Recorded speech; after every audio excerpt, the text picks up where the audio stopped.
Tidak semua pengkhianatan datang dari orang asing.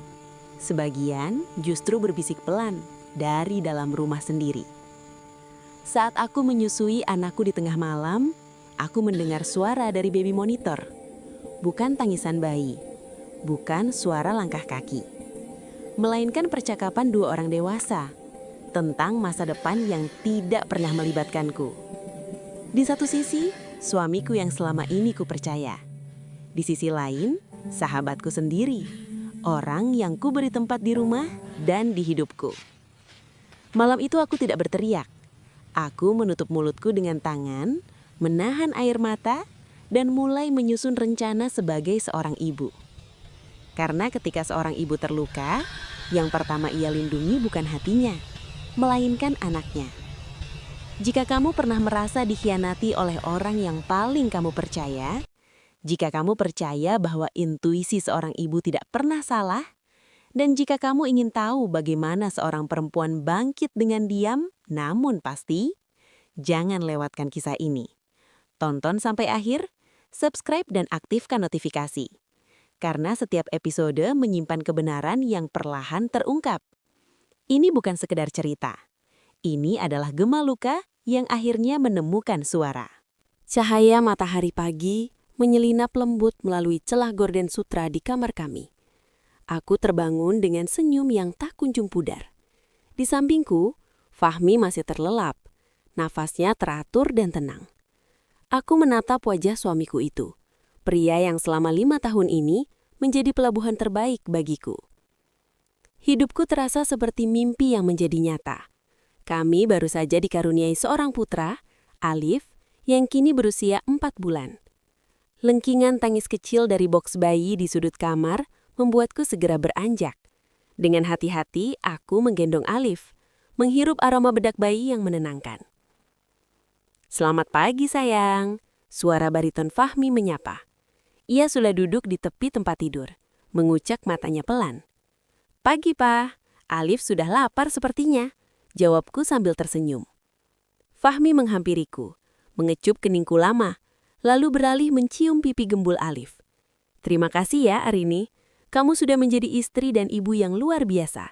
Aku tidak tahu apa jadinya hidupku tanpa kalian berdua." Kalimat itu bukan pertama kalinya ia ucapkan. Tapi entah mengapa, pagi ini rasanya sangat menyentuh. Fahmi adalah sosok suami idaman. Mapan, perhatian, dan selalu mengutamakan keluarga. Bagiku rumah ini adalah istana kaca kami. Berkilau, indah, dan penuh kehangatan. Siangnya bel rumah berbunyi. Aku membuka pintu dan mendapati seorang wanita berdiri dengan koper besar dan wajah yang sembab. "Siska?" Aku terpekik, hampir tak percaya. Siska adalah sahabat karibku sejak masa SMA. Kami sangat dekat, meski kehidupan membawa kami ke arah yang berbeda. Aku beruntung dengan pernikahanku, sementara Siska baru saja kehilangan pekerjaannya, dan kabarnya rumah kontrakannya pun sudah habis masa berlakunya. "Arini, maaf aku datang tiba-tiba," isaknya. Ia tampak sangat rapuh. "Aku tidak tahu harus kemana lagi. Keluargaku di kampung sedang kesulitan. Aku tidak mau menambah beban mereka." Tanpa pikir panjang, aku memeluknya erat. Sebagai sahabat, hatiku perih melihatnya sekacau ini. Aku teringat bagaimana dulu Siska selalu membelaku saat aku dirundung di sekolah. "Masuklah, Siska. Anggap rumah sendiri. Kamu bisa tinggal di sini sampai kamu bangkit kembali," kataku tulus. Malam itu kami makan malam bertiga. Fahmi menyambut Siska dengan sopan, meski awalnya ia tampak sedikit terkejut. "Terima kasih banyak, Mas Fahmi, Arini," ujar Siska sambil menunduk. Tangannya gemetar saat memegang sendok. "Jangan sungkan, Siska. Kamu sahabat Arini, berarti kamu tamu kehormatan di sini," balas Fahmi ramah. Aku merasa sangat bahagia. Aku memiliki suami yang pengertian, dan kini aku bisa membantu sahabat baikku. Di atas meja makan, di bawah lampu gantung yang bersinar terang, aku merasa hidupku benar-benar sudah lengkap. Aku tidak pernah menyangka bahwa dengan membukakan pintu rumahku hari ini, aku juga baru saja membukakan celah kecil pada istana kacaku. Celah yang suatu saat nanti akan membuat seluruh duniaku hancur berkeping-keping. 1 minggu berlalu sejak Siska menetap di rumah kami. Suasana rumah terasa lebih hidup. Atau setidaknya itulah yang kupikirkan pada awalnya. Siska benar-benar menepati janjinya. Dia sangat rajin. Pagi-pagi sekali dapur sudah harum dengan aroma masakan, dan Alif tampak sangat tenang dalam asuhannya. Namun perlahan aku mulai merasakan sesuatu yang sulit kujelaskan dengan logika. Sore itu, aku baru saja selesai mandi dan hendak menuju ruang tengah. Aku terhenti di balik pilar saat melihat Fahmi baru saja pulang kerja. Biasanya aku adalah orang pertama yang menyambutnya dengan segelas air putih hangat. Namun hari ini, Siska sudah berdiri di sana. Mas Fahmi pasti lelah sekali. Ini, aku buatkan teh melati madu. Kesukaan Mas kan? Suara Siska terdengar sangat lembut, bahkan lebih lembut dari biasanya. Fahmi tampak terkejut namun ia tersenyum dan menerima gelas itu. Ah iya, terima kasih Siska. Kamu tahu saja, saya sedang butuh yang segar-segar. Aku berdeham kecil membuat mereka berdua menoleh. Arini? Siska baik sekali, dia sudah menyiapkan teh. Jawabku sambil mengecup keningku kilat, lalu bergegas ke kamar untuk berganti pakaian. Siska menatapku dengan wajah polosnya. Maaf ya nih, tadi aku lihat Mas Fahmi kelihatannya sangat haus sekali, jadi aku langsung buatkan. Aku tidak bermaksud melangkahi tugasmu. Oh, tidak apa-apa Siska. Terima kasih sudah membantu. Jawabku mencoba membuang jauh-jauh rasa tidak nyaman yang tiba-tiba muncul. Keanehan kedua terjadi saat makan malam. Aku memasak semur daging kesukaan Fahmi. Namun saat di meja makan, Siska tiba-tiba berkata, "Nih, maaf ya, tadi aku tambahkan sedikit kayu manis dan cengkeh ke semurnya. Kata Mas Fahmi kemarin, dia lebih suka kalau bumbunya lebih tajam seperti masakan ibunya di kampung." Aku tersegun. Fahmi tidak pernah mengeluh soal masakanku selama 5 tahun ini. Aku menatap suamiku, mencari konfirmasi. Fahmi tertawa kecil sambil menyuap nasi. Iya sayang, kemarin aku sempat cerita tidak sengaja ke Siska saat dia tanya soal menu makan siang. Ternyata rasanya memang jadi lebih mirip masakan ibu. Kamu harus coba, ini enak sekali. Hatiku melesot, bukan karena masakannya, tapi karena fakta bahwa mereka telah membicarakan selera makan yang bahkan aku tidak ketahui dalam sebuah percakapan di belakangku. Aku merasa seperti tamu di rumahku sendiri. Malamnya, saat aku hendak menidurkan Alif, aku menyadari satu hal. Aku mencari baby monitor yang biasanya diletakkan di atas nakas, tapi alat itu tidak ada. Aku melangkah keluar kamar dan mendapatinya berada di ruang tamu, terletak di dekat sofa tempat Siska biasa menonton televisi. Siska, kenapa baby monitor Alif di sini? Tanyaku heran. Siska yang sedang membaca majalah mendongak. Oh maaf nih, tadi Alif tidur di sini sebentar saat kamu mandi. Aku bawa alatnya supaya aku bisa dengar kalau dia bangun. Aku lupa mengembalikannya. Aku mengambil alat itu. Lampu indikatornya masih menyala hijau, menangkap setiap suara di sekitarnya. Saat aku hendak mematikannya, aku mendengar suara langkah kaki Fahmi mendekat ke arah Siska. Aku mematung di kegelapan koridor, hanya beberapa meter dari mereka. Siska, belum tidur. Suara Fahmi terdengar rendah. Belum mas, masih menunggu kantuk. Mas Fahmi sendiri kenapa belum istirahat? Arini sudah menunggu di dalam kan? Arini sudah sibuk dengan Alif. Terkadang aku merasa rumah ini jadi terlalu sunyi sejak ada bayi. Tapi ada kamu di sini, suasana jadi lebih hangat. Aku mematung. Dadaku terasa sesat. Kata-kata itu sederhana, tapi bagiku, itu adalah sebuah alarm yang berbunyi sangat kencang. Aku segera masuk ke dalam kamar dan menutup pintu dengan rapat, memeluk baby monitor itu di dadaku. Istana kacaku masih berdiri, tapi aku mulai merasakan retakan halus pada permukaannya. Pagi itu, suasana di meja makan terasa berbeda. Siska mengenakan daster satin berwarna merah muda yang sebenarnya milikku. Hadiah ulang tahun dari Fahmi setahun lalu yang belum sempat kupakai karena ukurannya terlalu kecil setelah aku melahirkan. Siska, itu dasterku kan? Tanyaku pelan, mencoba menjaga nada suaraku agar tidak terdengar menuduh. Siska tersenyum manis. Jemarinya sibuk merapikan rambutnya yang tergerai. Oh iya nih, maaf ya, tadi aku buru-buru karena Alif menangis subuh-subuh, sementara pakaianku belum kering semua. Aku ambil dari tumpukan baju di lemari setrikaan. Kamu tidak keberatan kan? Lagi pula kamu bilang ini sudah tidak muat lagi. Fahmi yang sedang menyesap kopinya melirik ke arah Siska. Ada jeda 2 detik sebelum ia kembali menatap korannya. Bagus kok, daripada tidak dipakai dan hanya jadi pajangan di lemari. Kalimat Fahmi bagi sembilu yang mengiris tipis hatiku. Ia tidak marah bajuku dipakai orang lain.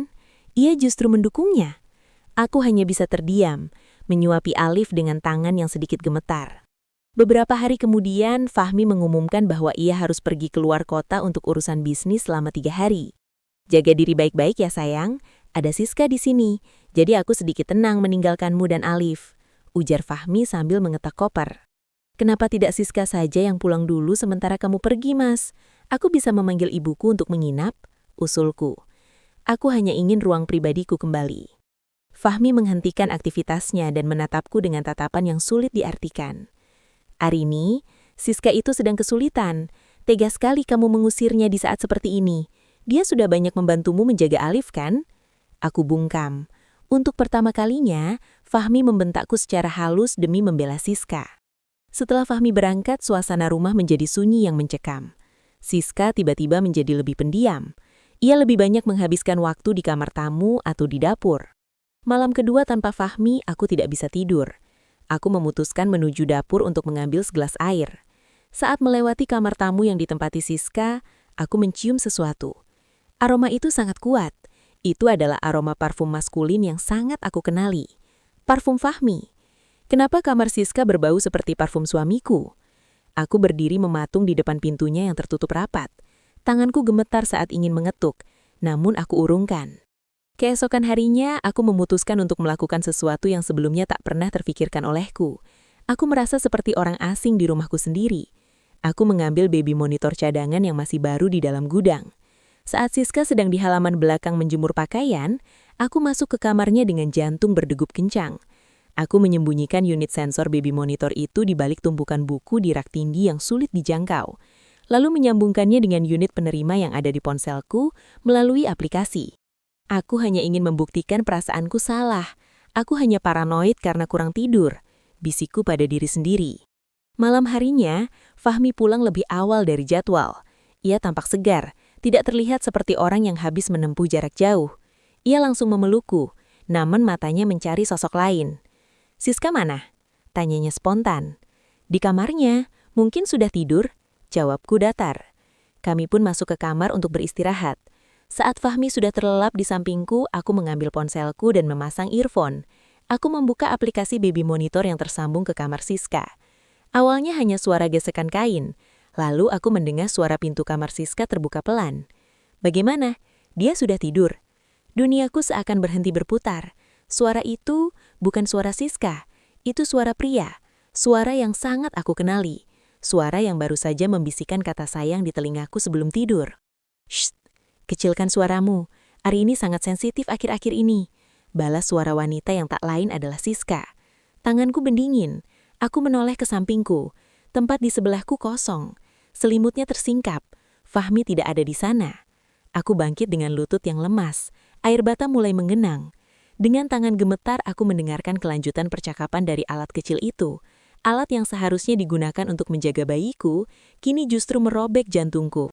Episode 4, Sandiwara di Balik Dinding. Duniaku serasa runtuh dalam 1 detik. Aku terduduk di tepi ranjang menggenggam ponsel dengan buku-buku jari yang memutih. Suara dari earphone itu masih terus berlanjut, menyayat batin dengan setiap kata yang mereka ucapkan. Hanya sebentar, Siska, aku merindukanmu. Bisik suara Fahmi dari alat itu. Suaranya terdengar begitu berbeda, penuh damba.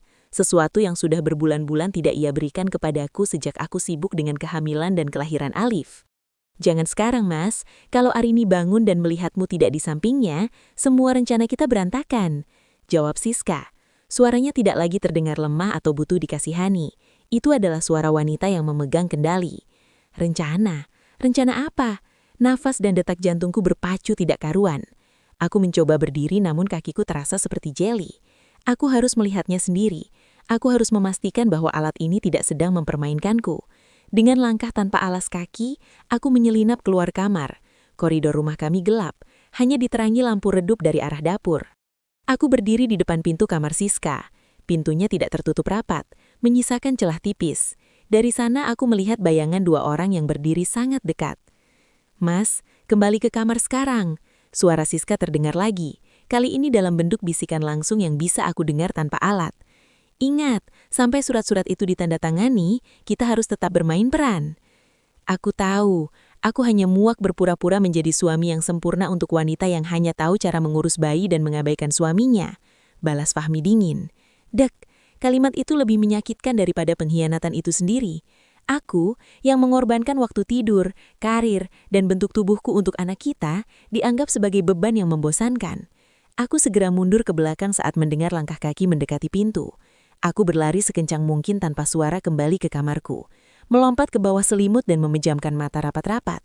Jantungku berdentum sangat halus. Aku takut Fahmi bisa mendengarnya. Pintu kamar terbuka pelan.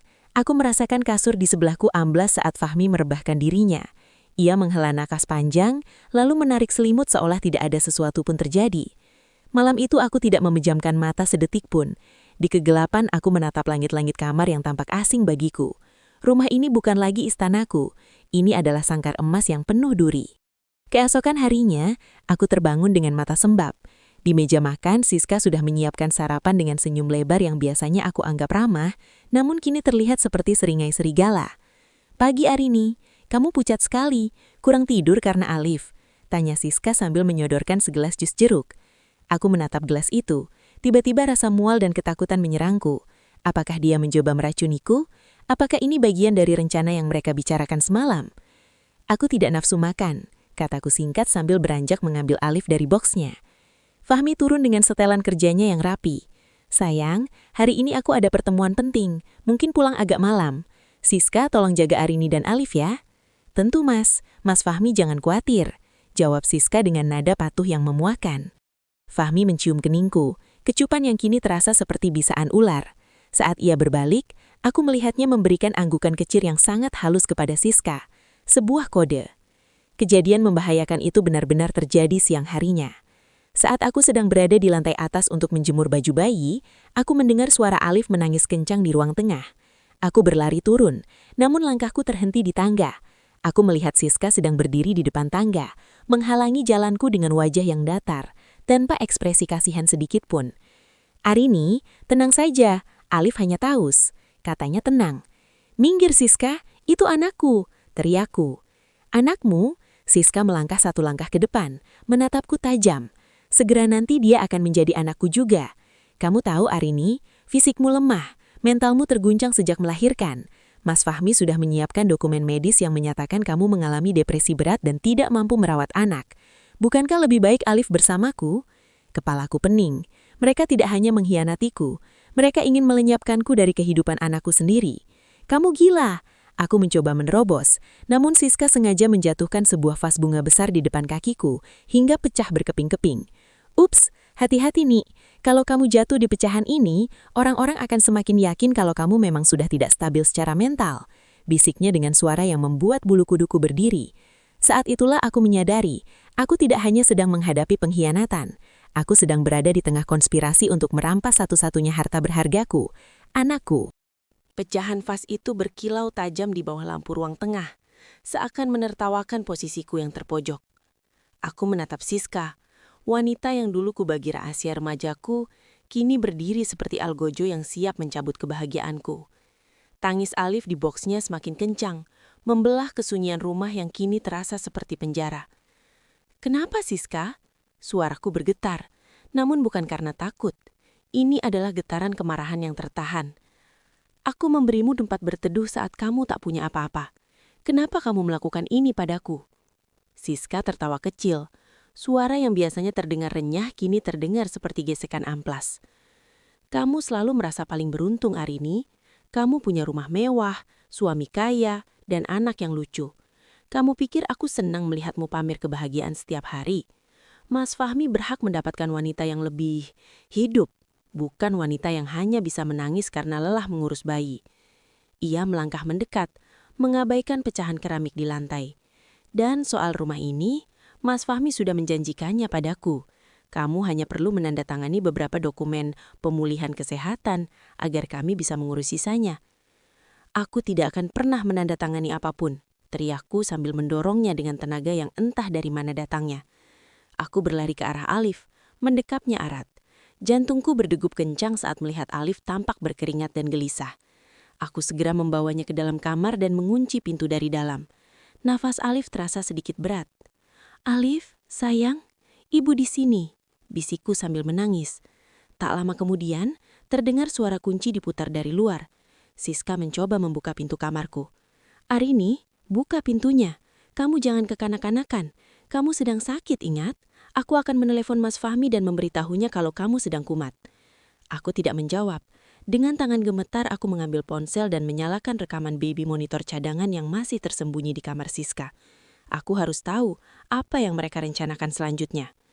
Beberapa jam kemudian, Fahmi pulang. Aku mendengar suara gaduh di luar kamar. Siska terdengar sedang mengadu dengan suara yang dibuat-buat sedih. "Mas, Arini mengamuk lagi. Dia hampir melukaiku dengan vas bunga dan sekarang mengurung Alif di kamar. Aku takut dia menyakiti bayi itu," isak Siska. "Arini, buka pintunya." Fahmi menggedor pintuku dengan keras. Suaranya penuh otoritas yang mengancam. "Jangan gila kamu. Serahkan Alif pada Siska sekarang." Aku terduduk lemas di balik pintu. Suami yang kupuja kini menjadi musuh terbesarku. Aku harus berpikir cepat. Jika aku keluar sekarang tanpa rencana, mereka akan membawaku ke rumah sakit jiwa atau tempat rehabilitasi yang sudah mereka atur. Aku meraih tas bayiku, memasukkan perlengkapan darurat dan yang paling penting, unit penerima baby monitor serta ponselku yang berisi rekaman pengakuan Siska siang tadi. Tiba-tiba, suara Fahmi merendah di balik pintu. "Arini, dengar. Aku tahu kamu lelah. Aku sudah memanggil dokter pribadi untuk memeriksamu. Kalau kamu kooperatif, kita tidak perlu melakukan cara kasar." Aku mendengar langkah kaki asing di luar. Dokter? Atau bagian dari rencana mereka? Melalui celah bawah pintu, aku melihat bayangan 3 orang. Hatiku menciut. Aku terjepit di kamarku sendiri di lantai 2. Tak ada jalan keluar selain pintu itu atau jendela yang langsung menghadap ke taman bawah. Aku menatap Alif yang kini tertidur pulas. Ibu tidak akan membiarkan mereka mengambilmu, Nak. Tidak akan pernah. Saat gedoran pintu semakin keras dan kunci mulai dipaksa terbuka dari luar, aku menyadari bahwa ini bukan lagi sekedar drama perselingkuhan. Ini adalah pertarungan untuk bertahan hidup.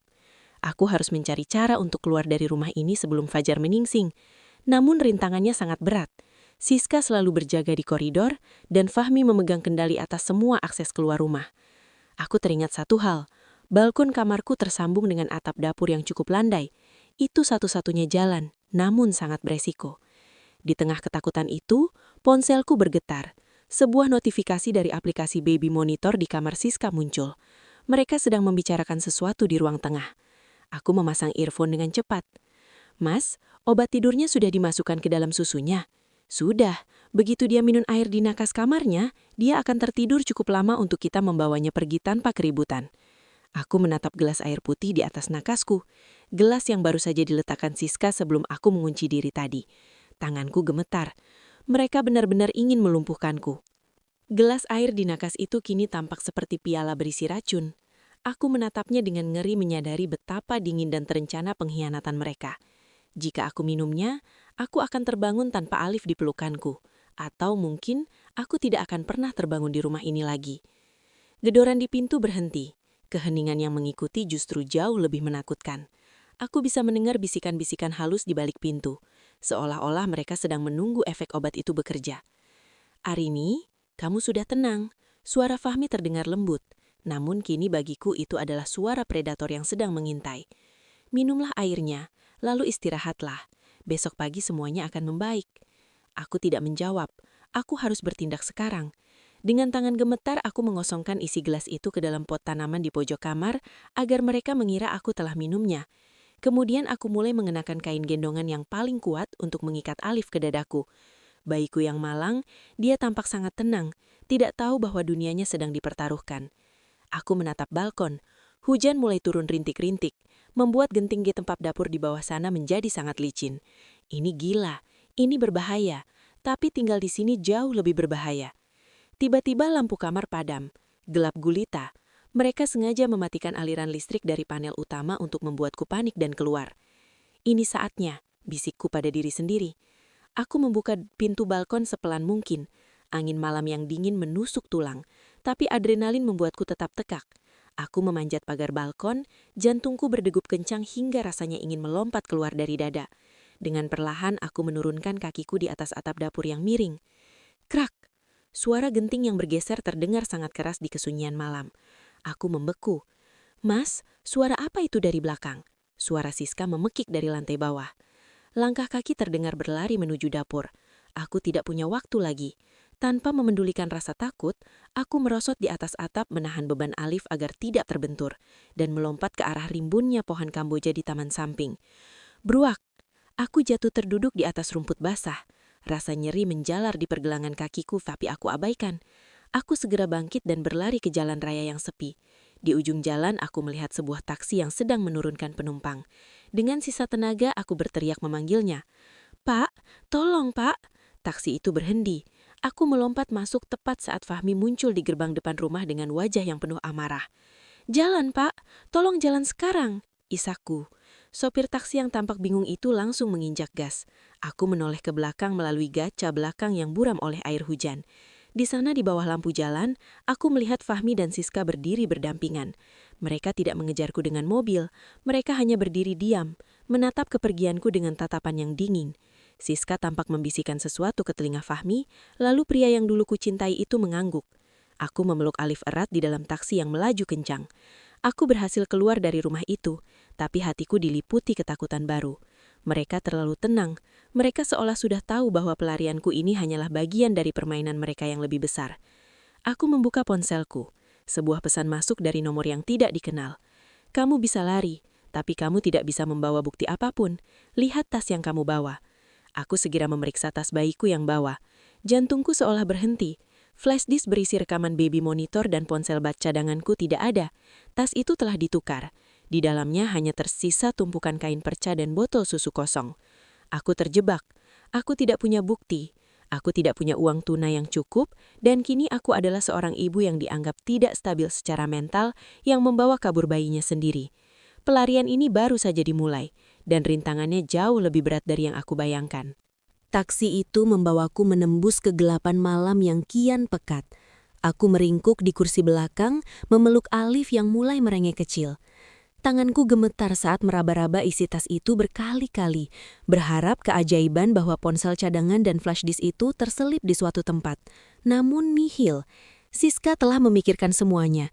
Dia menukar tasku saat aku sedang di kamar mandi sebelum aku mengunci diri.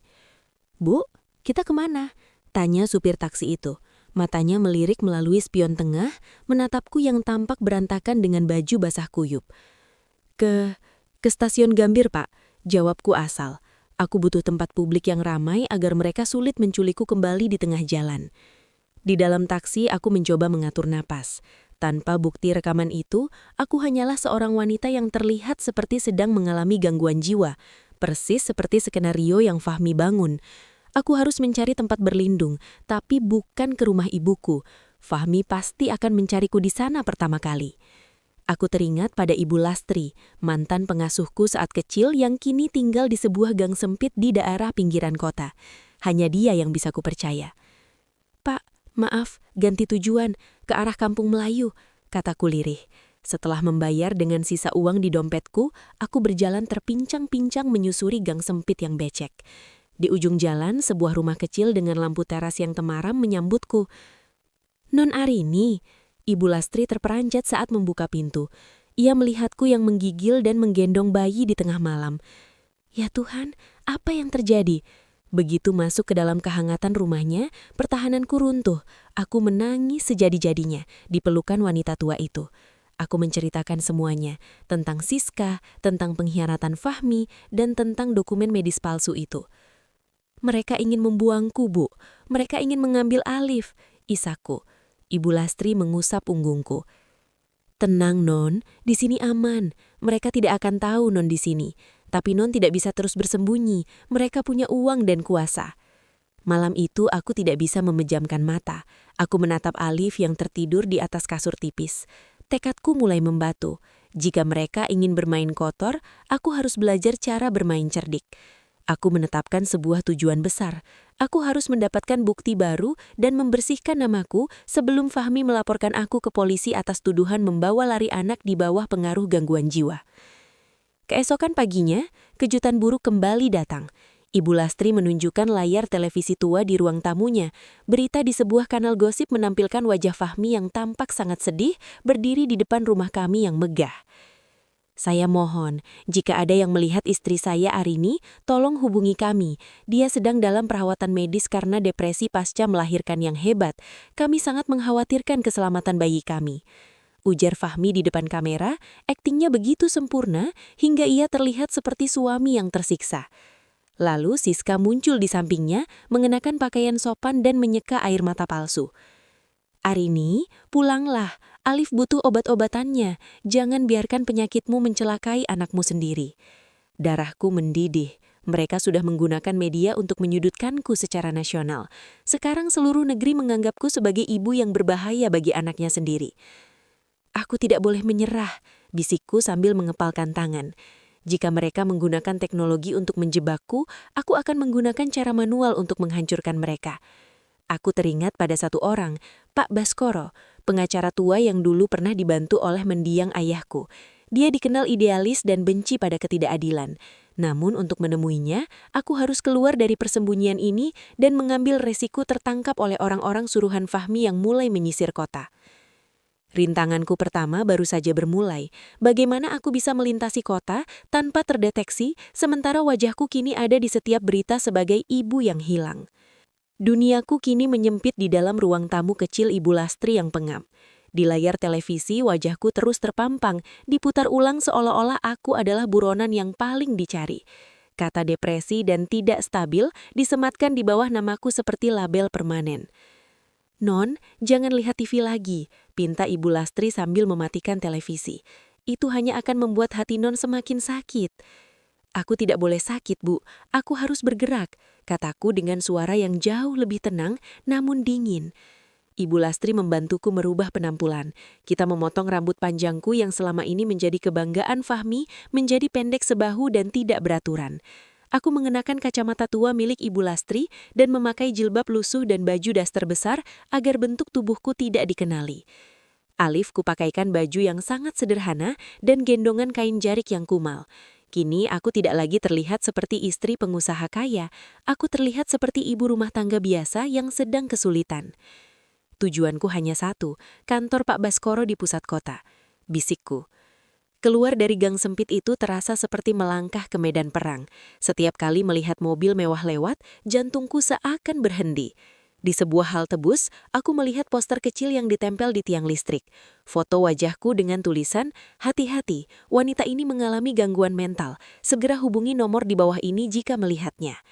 Aku menunduk dalam-dalam, pura-pura menyusui Alif agar wajahku tertutup. Tiba-tiba sebuah mobil hitam berhenti tepat di depan halte. Dua pria berbadan tegap keluar. Aku mengenali mereka. Mereka adalah tim keamanan pribadi Fahmi. "Maaf Bu, lihat wanita ini?" Salah satu pria itu menyodorkan foto wajahku yang asli kepada ibu-ibu di sebelahku. Napasku rasa tersekat, jaraknya hanya 2 meter dariku. Alif tiba-tiba menggeliat, hampir mengeluarkan suara. Dengan cepat aku menepuk-nepuk punggungnya perlahan, berdoa dalam hati agar dia tetap tenang. "Tidak Mas, memangnya kenapa?" jawab ibu di sebelahku. "Dia membawa kabur bayi, berbahaya kalau dibiarkan," jawab pria itu dengan nada dingin sebelum kembali ke mobil. Setelah mereka pergi, kakiku lemas. Namun aku harus terus maju. Aku naik angkutan umum yang berbeda-beda untuk mengecoh jejak, hingga akhirnya aku sampai di sebuah gedung perkantoran tua yang tampak kusam di antara gedung-gedung pencakar langit lainnya. Kantor Pak Baskoro. "Maaf, Pak Baskoro tidak menerima tamu tanpa janji," ujar sekretaris di depan dengan nada ketus saat melihat penampilanku. "Tolong katakan, padanya putri dari Bapak Handoko datang untuk menagih janji persahabatan," kataku tegas. 5 menit kemudian aku sudah berada di dalam ruangan yang penuh dengan tumpukan berkas. Pak Baskoro, pria tua dengan rambut memutih namun mata yang masih sangat tajam, menatapku dari balik kacamatanya. "Arini, benarkah ini kamu?" tanyanya tak percaya. Aku langsung membuka penampilanku dan menceritakan semuanya tanpa sisa. Aku menceritakan tentang rekaman yang hilang, tentang Siska, dan tentang niat Fahmi yang ingin membuangku. "Pak, mereka memiliki segalanya, uang, media, dan dokumen medis palsu. Aku hanya punya kejujuranku. Tolong aku," pintaku dengan mata berkaca-kaca. Pak Baskoro terdiam lama, jarinya mengetuk-ngetuk meja jati itu. "Fahmi bukan lawan yang mudah Arini, dia sudah memegang opini publik. Jika kita maju ke pengadilan sekarang, aku akan langsung kalah karena dianggap tidak cakap secara mental." Lalu apa yang harus aku lakukan? Kita butuh serangan balik yang tidak dia duga. Dia pikir aku sedang bersembunyi ketakutan, padahal kita harus membuatnya merasa menang sampai dia menjadi ceroboh. Ujar Pak Baskoro dengan senyum tipis yang penuh misteri. Tapi rintangannya adalah, mulai detik ini kamu akan dianggap sudah mati secara sosial. Kamu tidak boleh menggunakan ponselmu, kartu ATM-mu atau menghubungi siapapun. Sanggup?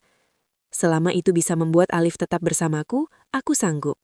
Namun di tengah pembicaraan itu, sekretarisnya tiba-tiba masuk dengan wajah pucat. Pak, ada polisi di depan. Mereka bilang mereka mendapat laporan bahwa wanita yang dilaporkan hilang itu terlihat masuk ke gedung ini. Jantungku mencelos. Fahmi ternyata jauh lebih cepat dari yang kukira. Dia telah memasang mata-mata bahkan di sekitar rekan-rekan lamaku. Dunia seolah berhenti berputar saat kata polisi terucap. Aku mendekap Alif lebih erat, sementara bayi kecilku itu mulai merengek karena merasa dekapan ibunya terlalu kencang. Suara sepatu bot yang beradu dengan lantai marmer di luar ruangan terdengar semakin jelas. Tenang Arini, masuk ke sana. Pak Baskoro menunjuk sebuah lemari buku besar yang menempel di dinding. Ia mendekan sebuah tombol rahasia di bawah mejanya dan rak buku itu bergeser, memperlihatkan sebuah ruang arsip sempit yang pengap. Aku masuk ke dalam kegelapan itu tepat sebelum pintu kantor Pak Baskoro dibuka dengan paksa.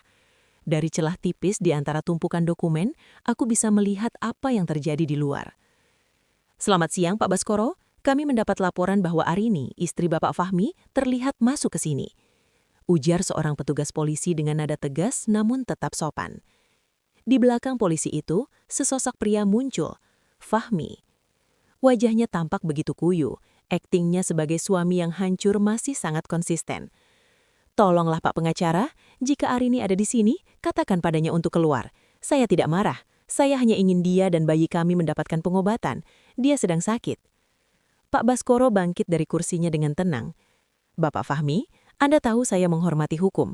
Jika wanita yang Anda maksud ada di sini, untuk apa saya menyembunyikannya? Silahkan periksa seluruh ruangan ini jika Anda ragu. Fahmi berjalan berkeliling.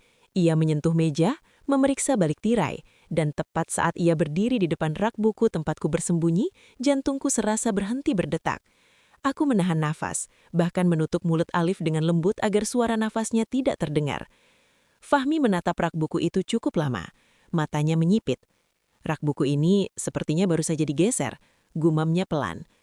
Tangannya terangkat, hendak menyentuh deretan buku di depanku. Aku memejamkan mata, bersiap untuk kemungkinan terburuk. Namun tiba-tiba terdengar suara kegaduhan dari arah lobi. Pak, ada wanita yang baru saja lari keluar lewat pintu belakang.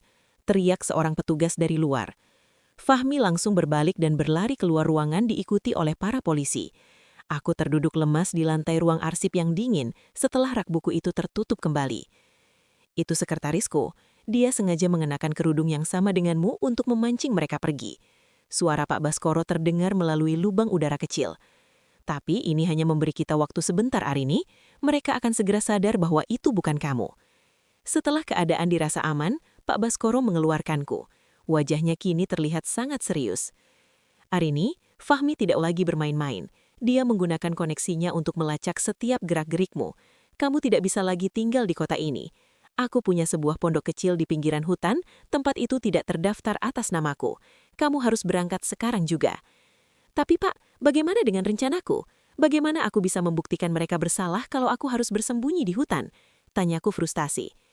Justru di sana kamu akan aman untuk menyusun serangan. Pak Baskoro memberikan sebuah kotak kecil padaku. Di dalamnya ada alat perekam jarak jauh yang sangat sensitif. Aku punya satu kartu as. Siska punya hutang besar di masa lalu yang ia sembunyikan dari Fahmi. Dia sedang diperas oleh seseorang dari masa lalunya. Aku tertegun. Maksud Bapak?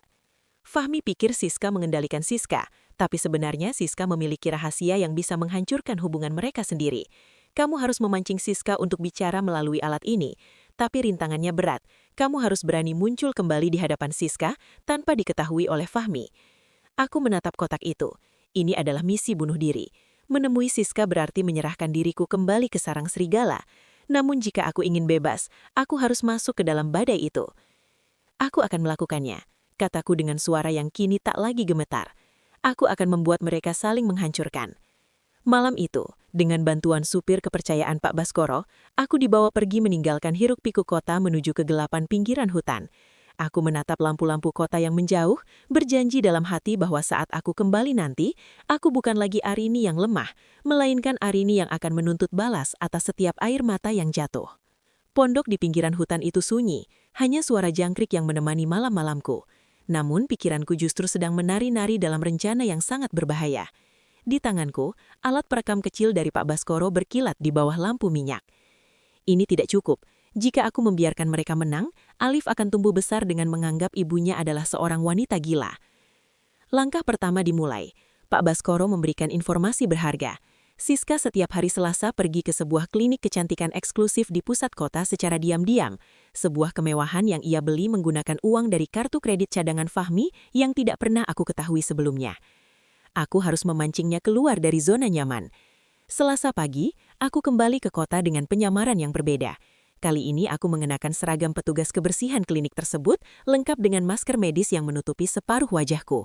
Aku sudah menitipkan Alif pada Ibu Lastri yang secara rahasia dijemput oleh supir Pak Baskoro ke tempat aman. Saat Siska sedang menunggu di ruang VIP yang sepi, aku masuk membawa baki teh. "Silahkan dinikmati, Mbak," kataku dengan suara yang sengaja kuserahkan. Siska sama sekali tidak menoleh. Ia sibuk mengagumi pantulan dirinya di cermin, jemarinya mengelus tas branded yang seharusnya menjadi milikku. "Taruh saja di sana," jawabnya ketus. Saat aku meletakkan gelas, aku sengaja menjatuhkan sebuah foto kecil tepat di depan kakinya. Foto itu adalah foto masa SMA kita, di mana Siska tampak masih sangat sederhana dan berada di belakangku. Di balik foto itu, tertulis sebuah kalimat dengan tinta merah. "Hutang lama harus dibayar, atau Fahmi akan tahu siapa kamu di masa lalu." Aku melihat tubuh Siska menegang seketika. Wajahnya yang penuh riasan itu berubah pucat pasi. Ia segera menyambat foto itu dan menoleh ke sekeliling dengan panik. "Siapa yang memberikan ini?" teriaknya padaku. Aku menunduk dalam, berpura-pura takut. "Tadi ada pria di depan yang menitipkan untuk Mbak. Katanya kalau Mbak tidak datang ke alamat di kertas ini jam 8 malam nanti, dia akan mengirimkan berkas aslinya ke Mas Fahmi." Aku sedorkan secari kertas berisi alamat sebuah gudang tua di dekat pelabuhan, tempat yang sudah disiapkan oleh tim Pak Baskoro. Siska merampas kertas itu dengan tangan gemetar. "Pergi kamu, keluar," usirnya dengan suara yang hampir pecah. Aku segera keluar dengan jantung yang berdebar kencang. Umpan sudah dimakan, Siska kini diliputi ketakutan. Ia tidak tahu bahwa pria pemeras itu adalah orang suruhan Pak Baskoro, dan ia juga tidak tahu bahwa aku berada di balik semua ini. Malam harinya, di gudang tua yang remang-remang, aku bersembunyi di balik peti kayu. Pak Baskoro sudah memasang mikrofon tersembunyi di seluruh penjuru ruangan. Tak lama kemudian, sebuah mobil mewah berhenti di depan gudang. Siska turun sendirian, tampak sangat gelisah. "Keluar, siapa kamu? Apa maumu?" teriak Siska ke arah kegelapan. Sesosok pria muncul dari bayangan, mengenakan topi yang menutupi wajahnya. "Aku tahu kamu bukan yatim piatu seperti yang kamu ceritakan pada Fahmi. Aku tahu di mana kamu menyembunyikan uang hasil penipuan di perusahaan lamamu. Kamu menggunakan Fahmi hanya untuk mencuci uangmu, kan?" Siska tertawa histeris, tertawa yang penuh dengan racun. "Lalu kenapa? Fahmi itu bodoh. Dia pikir aku mencintainya. Dia hanya tiketku untuk bebas dari penjara. Begitu aku berhasil membuat Arini resmi dinyatakan gila dan semua hartanya berpindah ke tangan Fahmi, aku akan menyingkirkan Fahmi juga. Aku sudah menyiapkan dokumen pengalihan aset secara perlahan." Aku membeku di balik peti. Aku tidak menyangka Siska sejahat ini. Ia bahkan berniat mengkhianati Fahmi, rekannya dalam kejahatan ini. Fahmi pikir dia yang paling pintar karena bisa menjebak istrinya sendiri, padahal dia hanya boneka yang aku mainkan. Tepat saat itu, ponsel Siska berdering. Itu adalah panggilan dari Fahmi. "Halo Mas, iya, aku sedang di jalan." "Tidak, aku hanya mampir sebentar ke apotek untuk membelikan vitamin untukmu." "Iya sayang, aku juga mencintaimu," ucap Siska dengan nada yang berubah secara instan secara manis, sangat kontras dengan kata-katanya beberapa detik lalu. Siska memutus panggilan dan menatap pria di depannya lagi. "Jadi, berapa yang kamu mau agar tutup mulut? Aku punya banyak uang dari tabungan rahasia Fahmi yang sudah aku kuras sedikit demi sedikit." Semua pengakuan itu terekam dengan sempurna, namun rintangan berat muncul tiba-tiba. Dari arah pintu gudang, sebuah sinar lampu mobil yang sangat terang menyorot masuk. Sebuah mobil lain datang. Pintu mobil terbuka, dan sesosok pria melangkah keluar dengan langkah kaki yang berat dan penuh amarah. Itu adalah Fahmi. Rupanya, Fahmi telah memasang alat pelacak di mobil yang digunakan Siska, karena ia mulai curiga Siska sering pergi diam-diam. Wajah Fahmi tampak merah padam. Ia telah mendengar sebagian dari teriakan Siska tadi dari balik pintu gudang. "Jadi, ini wajah aslimu Siska?" Suara Fahmi menggelegar di dalam gudang yang sunyi. Duniaku serasa beranti. Rencanaku untuk mengadu domba mereka berhasil lebih cepat dari yang aku bayangkan, tapi kini aku terjebak di tengah-tengah dua monster yang sedang mengamuk. Suasana di dalam gudang itu mendadak mencekam.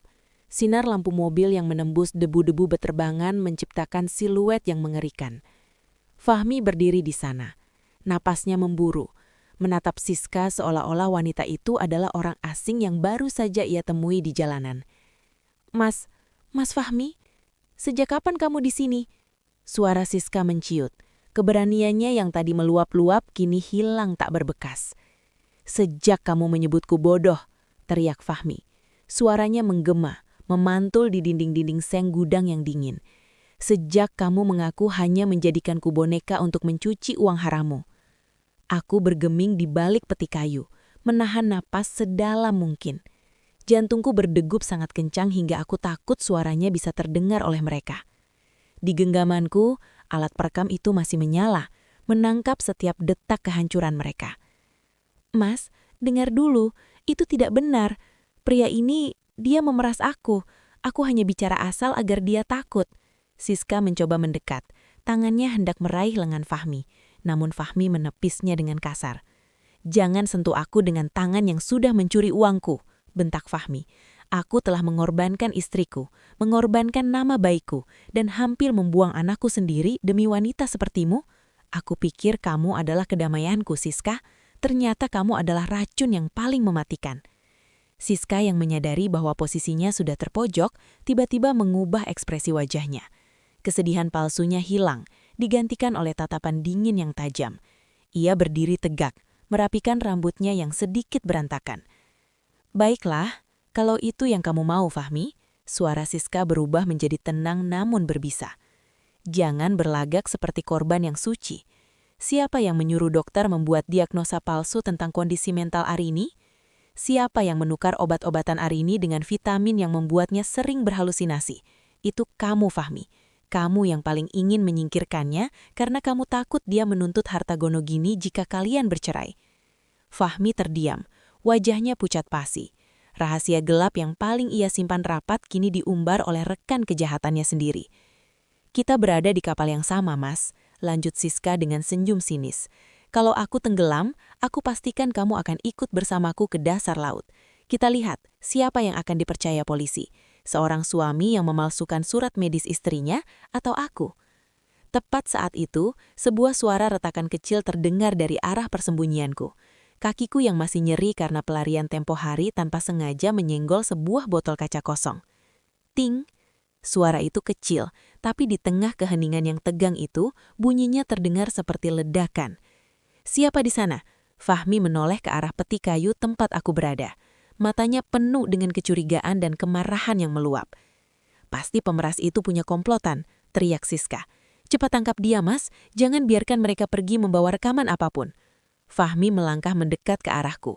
Aku memejamkan mata, memeluk alat perekam itu di dadaku. Ini adalah akhir dari penyamaranku. Aku tidak punya jalan keluar. Di depan ada Fahmi yang sedang kalap, di belakang ada dinding gudang yang buntu. Namun sebelum Fahmi mencapai tempatku, pintu gudang kembali digedor dari luar. "Buka pintu, kepolisian pusat." Lampu biru dan merah mulai berkedip-kedip di celah pintu gudang. Siska dan Fahmi membeku. Namun alih-alih merasa lega, aku justru merasa ketakutan yang luar biasa. Jika polisi masuk sekarang dan Fahmi menggunakan pengaruhnya, seperti yang ia lakukan di kantor Pak Baskoro, aku akan tetap dianggap sebagai wanita gila yang membawa lari bayi. Fahmi menatap Siska, lalu menatap ke arah tempat persembunyianku. Dengan gerakan cepat, ia meraih sebuah kayu balok yang terletak di lantai. Bukan untuk menyerang polisi, tapi ia berlari menuju pintu belakang yang tersembunyi. "Siska, lewat sini," bisiknya. Mereka melarikan diri bersama melalui jalan tikus yang tidak diketahui polisi, meninggalkan aku sendirian di dalam gudang yang kini terkepung. Aku menyadari satu hal yang mengerikan. Pak Baskoro tidak ada di sana. Polisi yang datang ini bukan polisi yang bekerja sama dengan Pak Baskoro. Fahmi telah menjebak aku kembali. Ia sengaja memancing polisi ke sini untuk menangkap pencuri yang ada di dalam gudang, sementara ia dan Siska melarikan diri untuk menghilangkan jejak. Aku terjepit. Pilihanku hanya dua. menyerahkan diri kepada polisi tanpa perlindungan hukum dari Pak Baskoro, atau mencoba lari ke arah kegelapan pelabuhan yang penuh dengan kontainer tanpa tahu apakah aku bisa bertahan hidup sampai pagi. Lampu stroberi biru dan merah menari-nari di dinding gudang, menciptakan bayangan yang mengerikan. Suara peringatan dari megapon polisi terdengar seperti vonis mati bagiku. Di sisi lain, aku melihat punggung Fahmi dan Siska menghilang di balik pintu besi kecil yang menuju ke area kontainer pelabuhan. "Jangan bergerak, angkat tangan," teriak petugas yang mulai mendobrak pintu depan. Pikiranku bekerja secepat kilat. Jika aku menyerahkan diri sekarang, Fahmi, dengan segala kuasa dan dokumen palsunya, akan menjemputku di kantor polisi sebagai istri yang sakit. Aku akan dikurung kembali, dan kali ini mereka tidak akan membiarkanku melihat cahaya matahari, apalagi Alif. "Maafkan aku ya Tuhan," bisikku. Aku tidak mengangkat tangan. Sebaliknya, aku berlari sekencang mungkin mengikuti jalur yang diambil Fahmi dan Siska. Aku menyelinap melalui pintu besi yang hampir tertutup rapat tepat sebelum polisi masuk ke dalam gudang utama. Kini aku berada di labirin kontainer jak sana. Angin laut yang asin dan dingin menusuk pori-pori. Di kejauhan, aku mendengar suara langkah kaki yang terburu-buru. Itu mereka. Aku tidak boleh kehilangan jejak mereka, karena hanya dengan mengikuti mereka, aku bisa menemukan cara untuk membuktikan bahwa mereka tidak sedang mencari istri yang hilang, melainkan sedang melarikan diri dari kejahatan. Tiba-tiba, langkahku terhenti. Di sebuah persimpangan kontainer yang gelap, aku melihat Siska sedang terduduk di tanah sambil memegangi kakinya yang terkilir. Fahmi berdiri di depannya, tampak bimbang. "Mas, tolong aku, jangan tinggalkan aku di sini," rintih Siska. Suaranya kini penuh ketakutan yang nyata. Fahmi menatap ke arah pintu masuk pelabuhan di mana sirine polisi semakin mendekat. Wajahnya yang dulu penuh cinta, kini hanya menyisakan sorot mata penuh kebencian dan insting bertahan hidup yang egois. "Kamu bilang kita di kapal yang sama, Siska?" bisik Fahmi Kolingga. Suaranya terdengar jelas olehku yang bersembunyi di balik bayangan kontainer biru. "Tapi kapal ini sedang tenggelam, dan aku tidak mau mati bersamamu." Fahmi berbalik dan mulai berlari meninggalkan Siska sendirian. "Fahmi, kamu tega?" teriak Siska histeris. Aku berdiri mematung. Ini adalah pilihanku yang paling sulit. Aku bisa terus mengejar Fahmi, pria yang memegang kunci dokumen medis palsu itu, atau aku menghampiri Siska.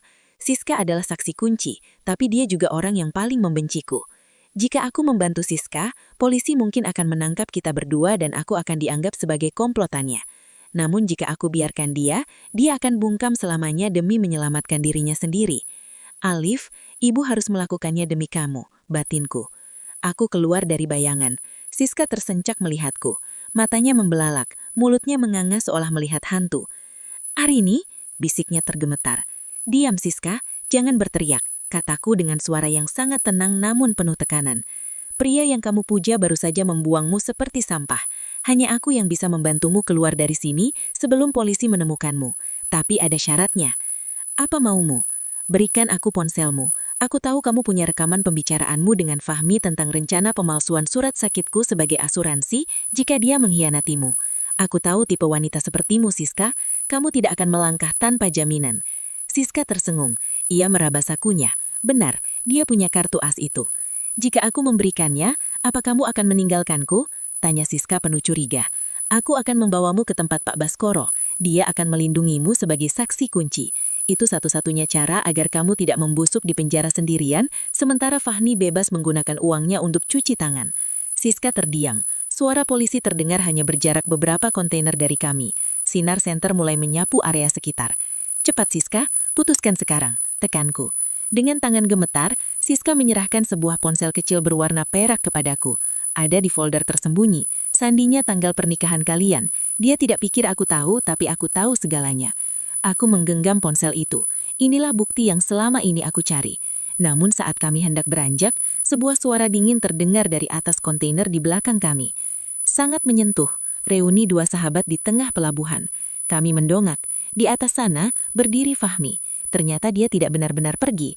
Ia hanya memutar untuk memastikan tidak ada saksi yang tertinggal. Di tangannya, ia memegang sebuah tuas besi. "Berikan ponsel itu Arini, dan mungkin aku akan membiarkanmu pulang ke rumah sebagai pasien seumur hidup," ujar Fahmi dengan senyum yang paling mengerikan yang pernah aku lihat. Angin laut bertiup kencang, menyapu rambut pendekku dan membuat daster lusuh yang kukenakan berkibar.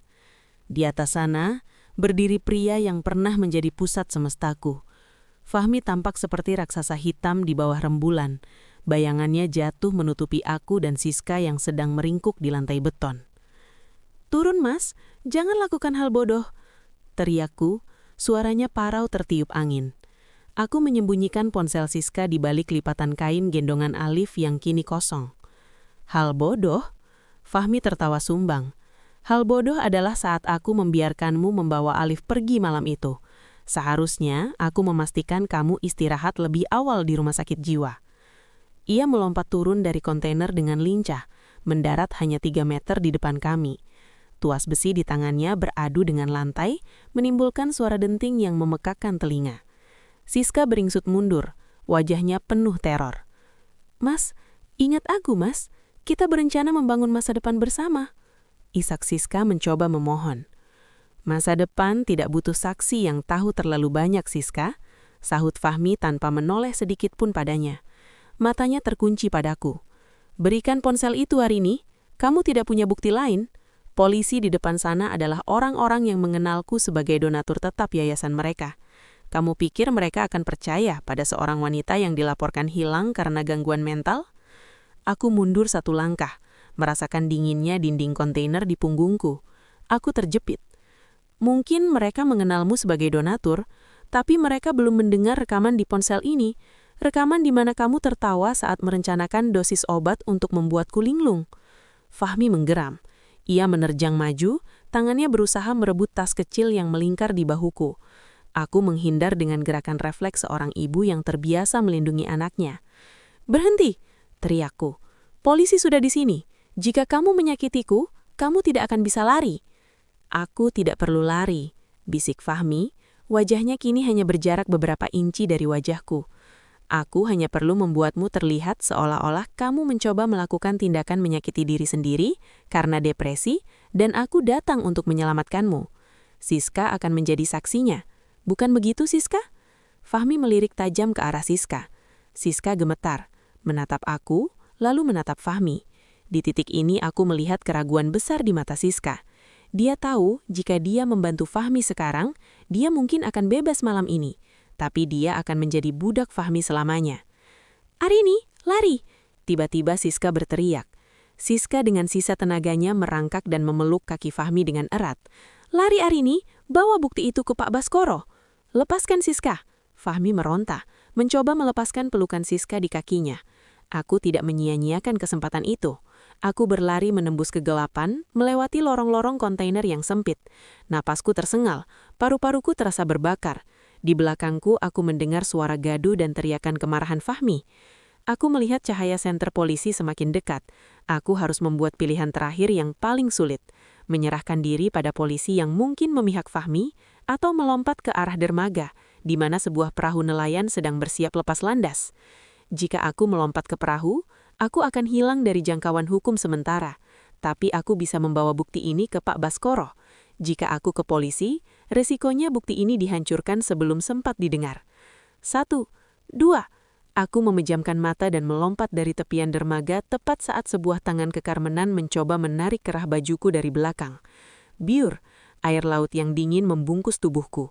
Aku tenggelam sejenak sebelum kepalaku muncul ke permukaan. Perahu nelayan itu hanya berjarak 2 meter. Dengan sisa tenaga, aku menggapai jaring yang menjuntai di sisi perahu. "Tolong, tolong!" bisikku lemah. Seorang nelayan tua menarikku naik. Aku terbaring di atas dek yang amis, menggigil hebat, namun tanganku masih tekap erat ponsel perak itu milik Siska yang terbungkus plastik kedap air. Sebuah tindakan pencegahan yang sempat kulakukan di gudang tadi. Ini bukan sekedar ponsel, ini adalah nyawaku, kehormatanku, dan kunci untuk kembali pada Alif. Di bawah langit yang kelam, aku menatap bintang-bintang. Aku teringat Alif. Apakah dia menangis malam ini? Apakah dia mencari aroma badanku? Air mata jatuh membasahi pipiku, hangat di tengah dinginnya angin laut. "Aku harus kuat," bisikku pada diri sendiri. Fahmi mengira aku sudah tenggelam atau hilang di telan laut. Biarkan dia mengira begitu. Keesokan harinya, perahu nelayan kecil itu merapat di sebuah desa pesisir yang jauh dari jangkauan radar Fahmi. Dengan bantuan nelayan tersebut, aku berhasil menghubungi nomor darurat yang diberikan Pak Baskoro.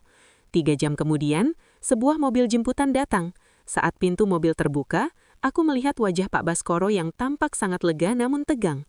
"Arini, ya Tuhan, kami mengira kami menghilangkan Anda malam ini," ujarnya sambil membantuku masuk ke mobil. "Saya punya buktinya, Pak," kataku dengan suara serak. Aku serahkan ponsel perak itu, semua pengakuan Siska, rencana Fahmi soal obat-obatan dan diagnosis palsu itu, semuanya ada di sana. Pak Baskoro memeriksa ponsel itu dengan tangan gemetar. Setelah mendengarkan beberapa detik, wajahnya mengeras. "Ini lebih dari cukup, Arini. Ini bukan hanya perselingkuhan. Ini adalah konspirasi kejahatan terencana. Kita bisa menjerat mereka dengan pasal berlapas." Namun, Pak Baskoro menatapku dengan iba. "Tapi ada satu berita buruk. Fahmi telah menggunakan pengaruhnya untuk menetapkan status daftar pencarian orang padamu. Dia mengklaim kamu mencoba mencelakai dia dan Siska di gudang malam itu sebelum melompat ke laut. Media sekarang menyebutmu sebagai istri yang berbahaya." Aku tersenyum tipis, sebuah senyuman yang tidak lagi mengandung rasa takut. Biarkan saja, biarkan dia merasa menang satu hari lagi. Semakin tinggi dia terbang, semakin hancur dia saat jatuh nanti. Kami sampai di sebuah rumah aman milik rekan Pak Baskoro. Di sana akhirnya aku bertemu kembali dengan Alif. Saat aku mendekapnya, semua rasa lelah dan perih di tubuhku seolah menguap. Aku mencium keningnya lama sekali. "Ibu sudah kembali, Nak, dan kali ini tidak akan ada yang bisa memisahkan kita lagi." Malam itu, Pak Baskoro dan timnya bekerja lembur. Mereka menyalin semua data, menyusun kronologi dan menyiapkan laporan balik yang akan mengguncangkan publik. Kita tidak akan pergi ke polisi biasa. Kita akan langsung menuju ke markas besar kepolisian dengan pengawalan dari Lembaga Perlindungan Saksi. Rencana serangan balik sudah matang. Aku akan muncul di hadapan publik bukan sebagai wanita yang meminta dikasihani, tapi sebagai seorang ambu yang menuntut keadilan. "Besok pagi, Arini," ujar Pak Baskoro sambil menutup berkasnya. "Besok pagi, dunia akan tahu siapa Fahmi yang sebenarnya." Aku menatap pantulan diriku di mirror, rambut pendek, wajah yang lebih tirus dan mata yang kini memancarkan keberanian yang dingin. Arini yang lemah telah mati di laut malam itu. Yang berdiri di sini sekarang adalah seorang wanita yang telah melewati neraka dan membawa apinya untuk membakar kebohongan suaminya. Pagi itu, kediaman mewah Fahmi tampak tenang. Namun di dalamnya sedang berlangsung perayaan kecil yang prematur. Melalui kamera tersembunyi yang disiarkan langsung oleh salah satu stasiun televisi nasional, sebuah kerjasama strategis yang disusun Pak Baskoro, publik melihat Fahmi dan Siska sedang duduk di ruang tamu. Fahmi tampak rapi, sedang menyesap kopi dengan tenang.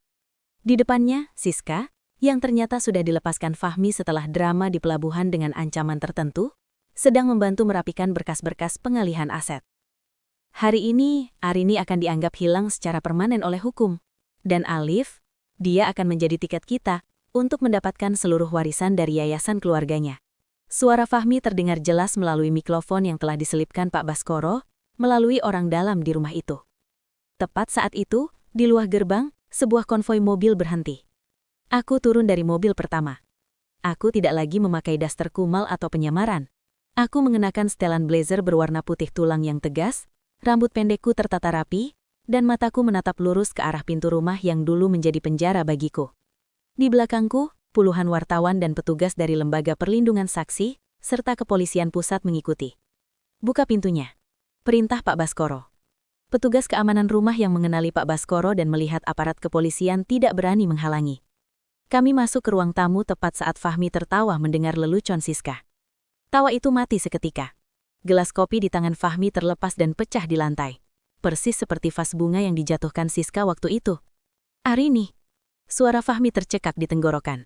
Wajahnya berubah dari pucat menjadi seputih kertas. "Selamat pagi, Mas," kataku dengan suara yang tenang namun berwibawa. "Maaf aku pulang terlambat. Laut ternyata tidak sedingin pengkhianatanmu." Siska mencoba bangkit dan lari, namun petugas polisi sudah menutup jalan keluar. "Arini, ini pasti salah paham. Kami mengira Kalian mengira aku sudah mati." Aku memotong kalimat Siska. Aku melangkah maju, meletakkan ponsel perak milik Siska dan sebuah tablet di atas meja marmer mereka. "Mas Fahmi, Siska, perkenalkan, ini adalah bukti rekaman percakapan kalian di gudang pelabuhan semalam. Dan di tablet ini, ada data forensik digital tentang bagaimana kalian menyuap dokter untuk memalsukan kondisi mentalku." Ujarku sambil menekan tombol play. Suara Fahmi yang sedang merencanakan pemberian obat penenang dosis tinggi memenuhi ruangan. Para wartawan yang menyiarkan secara langsung memastikan jutaan orang di seluruh Indonesia mendengar pengakuan dosa itu di jam sarapan mereka. Itu rekaman palsu, rekayasa AI. Teriak Fahmi, mencoba melakukan pembelaan terakhir yang sia-basi. Teknologi tidak bisa berbohong soal jejak transfer bank ke rekening dokter pribadimu, Mas. Sahut Pak Baskoro sambil menyerahkan bundel dokumen asli dari pihak bank yang berhasil ia dapatkan semalam. Fahmi terduduk lemas. Ia menatap ke arah kamera-kamera wartawan yang menyorotnya. Reputasi sebagai suami teladan yang ia bangun bertahun-tahun hancur dalam hitungan detik di depan publik. Siska yang menyadari kapal ini benar-benar tenggelam, tiba-tiba jatuh berlutut di depanku. "Arini, tolong. Ini semua ide Fahmi. Aku dipaksa. Dia mengancamku." Aku menatap Siska dengan rasa iba, tapi bukan rasa kasihan yang membuatnya bisa lolos. "Kamu punya pilihan untuk pergi sejak awal, Siska. Tapi kamu memilih untuk menetap dan mencoba mencuri hidupku." Polisi melangkah maju. "Bapak Fahmi dan Ibu Siska, Anda berdua ditahan atas dugaan konspirasi kejahatan, penipuan medis, dan percobaan penghilangan nyawa." Saat borgol melingkar di pergelangan tangan Fahmi, ia menatapku dengan mata penuh kebencian sekaligus kekalahan. Namun aku tidak membalasnya dengan amarah. Aku hanya menatapnya dengan kekosongan. "Di mana Alif?" tanyaku dingin. "Dia di kamar atas, bersama pengasuh baru," jawab Fahmi lirih. Aku tidak membuang waktu. Aku berlari ke atas, menuju kamar bayiku. Saat aku membukanya, Alif sedang terbangun dan menendang-nendangkan kakinya yang kecil. Aku mengendongnya, air mata kebahagiaan akhirnya tumpah. "Kita menang, Nak. Kita pulang ke rumah kita yang sebenarnya sekarang." Aku keluar dari rumah itu dengan Alif di pelukanku, melewati Fahmi dan Siska yang sedang digiring masuk ke mobil polisi di bawah kilatan lampu flash kamera. Ini bukan sekedar akhir dari sebuah pernikahan. Ini adalah awal dari hidupku yang baru. Ruang sidang penuh sesak. Udara terasa berat oleh aroma kertas-kertas hukum dan bisik-bisik penasaran dari pengunjung. Ini adalah sidang perdana yang paling dinantikan di negeri ini. Di kursi terdakwa, Fahmi dan Siska duduk berjauhan. Tak ada lagi tatapan cinta atau kerjasama. Yang ada hanyalah dua orang yang saling melempar kesalahan lewat tatapan tajam. Aku duduk di kursi saksi pelapor. Mengenakan kebaya putih yang melambangkan kejujuran, aku memegang terat foto Alif di dalam sakuku sebagai sumber kekuatan. "Saksi Arini, silahkan jelaskan apa yang terjadi pada malam Anda melarikan diri dari rumah?" Perintah hakim ketua dengan nada rendah namun berwibawa. Aku menarik nafas panjang. Aku menceritakan semuanya. Dari suara di baby monitor yang mengkhianati hatiku, hingga dinginnya air laut di pelabuhan. Saat suaraku bergetar menceritakan bagaimana mereka mencoba memberiku obat-obatan agar aku terlihat gila, beberapa pengunjung sidang terdengar menghela nafas prihatin. Kuasa hukum Fahmi berdiri dengan sombong. "Izin Yang Mulia, saksi mengklaim adanya obat-obatan. Namun bukankah benar bahwa saksi memang memiliki riwayat kelelahan mental setelah melahirkan? Bagaimana kami tahu rekaman itu bukan hasil manipulasi emosi seorang wanita yang sedang labil?"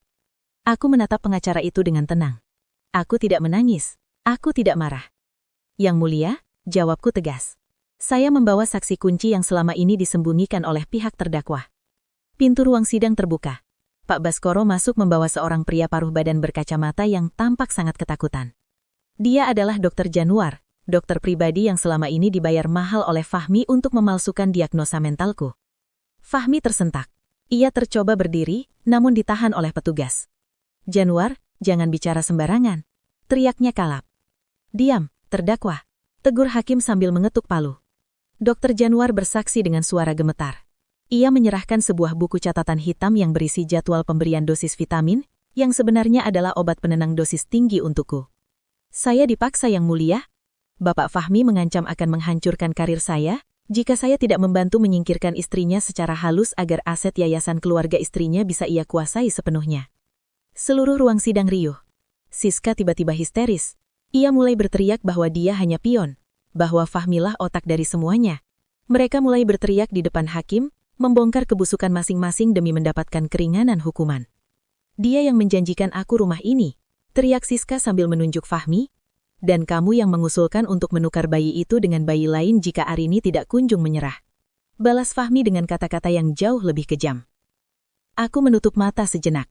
Mendengar kenyataan bahwa mereka bahkan sempat berpikir untuk mengganti Alif, membuat jantungku serasa dicabut. Tapi ini adalah kemenangan bagi kebenaran. Mereka telah menjerat diri mereka sendiri dengan keserakahan mereka. Di akhir persidangan hari itu, hakim memutuskan untuk menolak jaminan apapun bagi kedua terdakwa. Saat aku berjalan keluar gedung pengadilan, Fahmi mencoba memanggil namaku dari balik barisan petugas.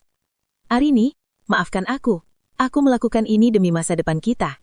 Teriaknya dengan nada memelas yang menjijikan. Aku berhenti sejenak, menoleh kepadanya tanpa rasa benci lagi, hanya ada rasa kasihan. Masa depan kita sudah mati saat kamu mematikan nuranimu, Mas. Jangan panggil namaku lagi. Mulai hari ini, kamu bukan siapa-siapa bagi Alif. Aku melangkah keluar gedung pengadilan, disambut oleh cahaya matahari yang cerah dan ratusan dukungan dari para wanita yang terinspirasi oleh kekuatanku. Pak Baskoro menghampiriku dengan senyum tipis. Satu langkah lagi, Arini, keputusan hukum akan segera keluar. Kamu sudah memenangkan kembali kehormatanmu, ujarnya. Namun di tengah kelegaan itu, aku menerima sebuah pesan singkat dari nomor tak dikenal. Jangan senang dulu, Arini. Harta yang kamu miliki belum sepenuhnya aman. Masih ada rahasia di balik wasiat ayahmu yang belum terbuka. Aku menatap layar ponselku. Ternyata perjuangan ini masih menyisakan satu teka-teki terakhir sebelum aku benar-benar bisa hidup tenang. Pesan singkat itu terus menghantui pikiranku. Di saat aku merasa kemenangan sudah di tangan, bayang-bayang baru muncul. Pak Baskoro mengajakku ke sebuah brankas penyimpanan deposit di bank yang selama ini dikelola oleh pengacara keluarga mendiang ayahku. Ayahmu bukan hanya meninggalkan harta, Arini, dia meninggalkan sebuah perlindungan, ujar Pak Baskoro sambil menyerahkan sebuah kotak kayu kecil yang sudah berdebu. Di dalam kotak itu, aku menemukan sebuah surat tulisan tangan ayah dan sebuah flashdisk tua. Ayahku, seorang pengusaha visioner, ternyata sudah lama mencium gelagat tidak baik dari Fahmi, bahkan sebelum kami menikah. Arini, anakku sayang, jika kamu membaca surat ini, berarti insting ayah benar. Ayah membangun sebuah yayasan atas namamu. Namun ada satu klausul yang Fahmi cari selama ini. Seluruh aset perusahaan hanya akan cair jika kamu dalam keadaan sehat walafiat. Jika kamu dinyatakan tidak cakap secara mental, maka aset itu jatuh ke tangan pengelola, yaitu suamimu. Tanganku gemetar. Jadi itulah motif utamanya. Fahmi tidak hanya menginginkan Siska, dia menginginkan kuasa penuh atas yayasan ayahku yang bernilai fantastis. Selama ini, aku hanyalah penghalang bagi kekayaannya. Namun, ada satu rahasia lagi di dalam flashdisk itu. Ayah menyimpan rekaman pembicaraan rahasia antara Fahmi dan seorang pria asing beberapa tahun lalu. Pria itu adalah ayah kandung Siska. Ternyata Siska dan Fahmi bukan bertemu secara tidak sengaja. Mereka adalah masa lalu yang terikat utang piutang. Siska dikirim oleh ayahnya untuk mendekati Fahmi agar Fahmi mau melunasi utang keluarga mereka dengan menggunakan uang keluargaku. Mereka sudah merencanakan ini bahkan sebelum aku melahirkan Alif. Mereka bukan hanya berkhianat, Pak. Mereka merampok hidupku sejak awal. Bisikku dengan air mata yang kini terasa panas. Aku tidak membiarkan informasi ini terkubur. Aku membawa bukti baru ini ke pengadilan di hari pembacaan putusan. Saat hakim ketua membacakan vonis, suasana sidang menjadi sangat hening. Menyatakan terdakwa 1, Fahmi bin Abdullah, dan terdakwa 2, Siska binti Surya, terbukti secara sah dan meyakinkan bersalah melakukan tindak pidana konspirasi kejahatan, penipuan, dan percobaan pembunuhan berencana melalui malpraktik medis. Menjatuhkan hukuman penjara masing-masing 15 tahun dan 12 tahun. Siska jatuh pingsan di kursi pesakitan. Sementara Fahmi, ia hanya menatap kosong ke lantai. Harga dirinya hancur berkeping-keping. Seluruh hartanya disita untuk mengembalikan kerugian yayasan dan ia jatuh miskin dalam sekejap. Setelah sidang berakhir, aku berdiri di tangga pengadilan. Aku menghirup udara bebas sedalam mungkin. Tidak ada lagi rasa sesak, tidak ada lagi rasa takut akan obat-obatan atau pengintaian. Aku pulang ke rumah ayahku, rumah masa kecilku yang penuh kenangan indah. Aku membuka jendela kamar Alif dan membiarkan angin segar masuk. Aku melihat Alif yang sedang belajar merangkak di atas karpet. Kita sudah bebas, Nak. Ayahmu, dia sudah mendapatkan apa yang dia tanam. Sekarang hanya ada kita, kataku sambil mencium pipinya. Malam itu, untuk pertama kalinya setelah sekian lama, aku tidur tanpa perlu memasang baby monitor dengan rasa curiga. Aku tidur dengan tenang, mengetahui bahwa kebenaran telah menang dan rahasia terakhir ayahku telah menyelamatkan aku dari jurang kehancuran. 6 bulan telah berlalu sejak ketukan palu hakim mengakhiri mimpi burukku. Rumah mewah yang dulu menjadi saksi bisu pengkhianatan Fahmi telah kujual. Aku tidak ingin menyimpan satupun debu dari kenangan pahit itu. Setiap sudut rumah itu hanya mengingatkanku pada aroma parfum Siska dan dinginnya tatapan Fahmi. Aku memilih pindah ke sebuah rumah kecil yang asri di pinggiran kota. Di sini, tidak ada pilar-pilar megah, hanya ada kebun kecil dan suara tawa Alif yang mulai belajar berjalan. Namun kenyataan pahit kembali menghentam. Dunia luar ternyata tidak semudah itu melupakan label wanita depresi yang sempat disematkan Fahmi kepadaku. Pagi itu aku mencoba melamar posisi manajerial di sebuah perusahaan distribusi.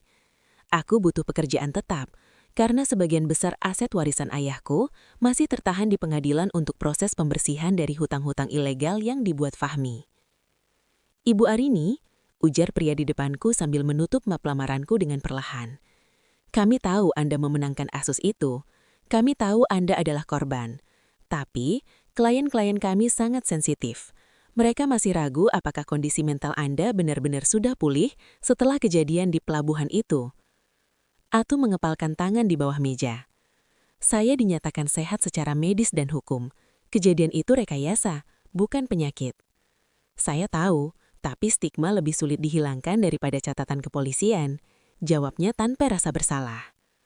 Aku keluar dari gedung itu dengan kepala tegak, meski hatiku hancur. Ini adalah tantangan baru. Bagaimana caranya membuktikan kemampuanku saat semua orang hanya melihatku sebagai korban yang malang? Keadaan semakin sulit ketika sore itu Ibu Lastri menghampiriku dengan wajah cemas. "Non, ada orang-orang aneh yang sering berputar di depan rumah kita.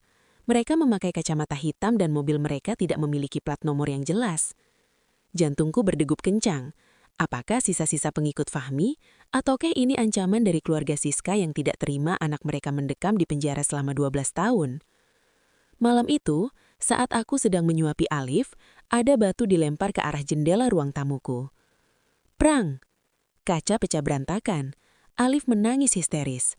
Aku segera mendekapnya dan berlari ke sudut ruangan yang paling gelap. Di atas bongkahan batu itu, ada kertas kecil yang dibungkus karet. "Jangan pikir kamu bisa tidur nyenyak setelah memenjarakan orang-orang kami. Harta itu milik kami, dan kami akan mengambilnya kembali, melalui anakmu." Duniaku serasa berhenti berputar. Pelarian di pelabuhan belum berakhir. Ternyata memenjarakan monster tidak otomatis menghilangkan bayang-bayangnya. Ancaman ini jauh lebih nyata, karena mereka mulai menargetkan Alif. Aku menatap pecahan kaca yang berkilau di lantai, persis seperti vas bunga yang dulu dijatuhkan Siska. Aku menyadari satu hal, aku tidak bisa terus-menerus menjadi pihak yang melarikan diri. Jika dunia masih menganggapku lemah dan tidak stabil, maka aku harus menunjukkan kepada mereka betapa berbahayanya seorang ibu yang tidak memiliki rasa takut. "Ibu Lastri, kemasi baju Alif," kataku dengan suara yang sangat dingin. "Kita tidak akan pindah rumah lagi, kita akan mendatangi mereka." Malam itu, ketakutan yang biasa melumpuhkanku telah menguap, berganti dengan kemarahan yang membeku. Aku menatap kertas ancaman itu. Ancaman yang menargetkan Alif adalah kesalahan terbesar mereka. Mereka mengira aku akan kembali bersembunyi di pojok kamar sambil menangis. Mereka salah. Aku segera menghubungi Pak Baskoro. "Pak, mereka mulai menyentuh fisik. Rumah saya diserang. Saya butuh nama-nama orang yang membiayai pengacara Fahmi saat banding kemarin. Saya tahu Fahmi sudah miskin, pasti ada tangan besar di belakangnya." Beberapa jam kemudian, Pak Baskoro mengirimkan sebuah dokumen. Nama yang muncul membuat jantungku berdesir. Darmawan Surya, kakak kandung Siska. Seorang pengusaha hitam yang dikenal memiliki jaringan di dunia bawah. Dialah yang selama ini menggunakan Siska untuk mengeruk harta keluargaku melalui Fahmi. "Arini, jangan gegabah. Darmawan bukan Fahmi, dia jauh lebih berbahaya." Peringatan Pak Baskoro di telepon terdengar cemas. "Saya tidak akan gegabah, Pak. Saya hanya akan melakukan apa yang seharusnya dilakukan oleh seorang pemilik sah," jawabku pelan. Keesokan harinya, aku tidak pergi ke kantor polisi. Aku mendatangi sebuah klub malam eksklusif milik Darmawan di jantung kota pada jam 10 pagi saat tempat itu masih sepi dan hanya dijaga oleh beberapa pria berbadan tegap. Aku melangkah masuk dengan gaun hitam yang elegan, kacamata hitam menutupi mataku yang sembab namun tajam. Di tanganku aku membawa tas kulit yang berisi sesuatu yang jauh lebih berharga daripada uang. Katakan pada Darmawan, Arini Handoko ingin menyerahkan kunci yang dia cari, kataku pada penjaga di depan lift. 5 menit kemudian aku sudah berada di kantor Darmawan yang mewah dan beraroma cerutu mahal. Pria itu duduk di balik meja jati besar, menatapku dengan seringai meremehkan. "Berani sekali kamu datang ke sini, Arini. Apa kamu tidak takut menyusul suamimu?" tanya Darmawan sambil menghembuskan asap cerutu. "Takut?" Aku tertawa kecil, suara yang membuat Darmawan mengernyitkan dahi. "Setelah tenggelam di laut dan hampir gila karena ulah adikmu, kata takut sudah tidak ada dalam kamusku, Darmawan." Aku meletakkan tas kulit itu di mejanya. "Kamu menerorku karena menginginkan akses ke dana cadangan yayasan ayahku yang tersembunyi di bank luar negeri, kan? Kamu pikir hanya Fahmi yang tahu kodenya?" Mata Darmawan berbinar serakah. "Berikan padaku, dan aku akan memastikan kamu dan anakmu hidup tenang." Aku punya tawaran yang lebih baik. Aku mencondongkan tubuh, menatapnya tepat di mata. "Di dalam tas ini ada dokumen pengalihan aset secara legal. Tapi aku juga sudah mengatur pengiriman email otomatis ke Biro Investigasi Pajak dan Kepolisian jika aku tidak keluar dari gedung ini dalam waktu 30 menit. Darmawan tertawa bahak-bahak. Gertakan klasik. Ini bukan gertakan. Aku mengeluarkan sebuah alat perekam kecil dari sakuku. Alat yang sama yang menjatuhkan Fahmi. "Kamu tahu apa yang sedang disiarkan langsung oleh akun media sosial perusahaanku saat ini? Ribuan orang sedang menonton kunjungan silaturahmiku ke kantormu.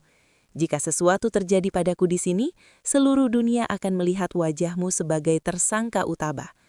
Wajah Darmawan berubah menjadi merah padam.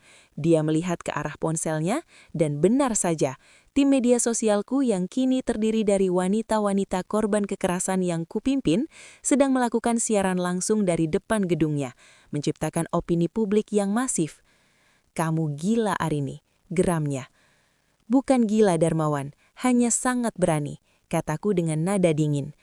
"Tarik semua orangmu dari rumahku, hentikan semua teror itu sekarang juga, atau aku akan memastikan seluruh kerajaan harammu ini runtuh bersamamu dan adikmu di penjara."